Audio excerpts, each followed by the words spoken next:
ก็สามมื้อเช้าบ่จักลาวๆ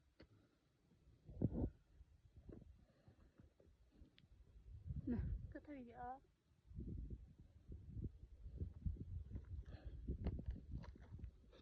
ดอกน้อยชิเทียนขอให้ชิเทียบกระเตือแค่นั้นเป็นนะ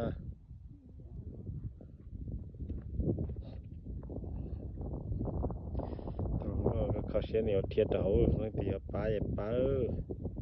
อีหลังนึงจะกลายเป็นปลาแล้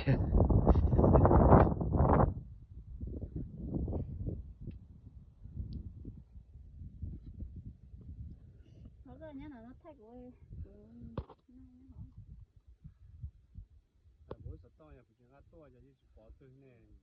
Rep ta thầu pe thai ti te yang ko ba thai ma to da yang la che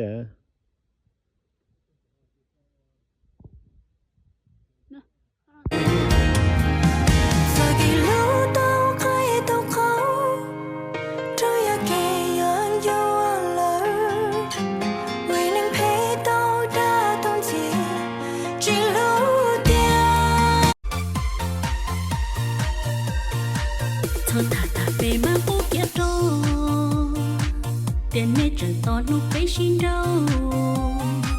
vừa rong lo nê xe đỏ tua sau chia cu yo có tu để chờ xin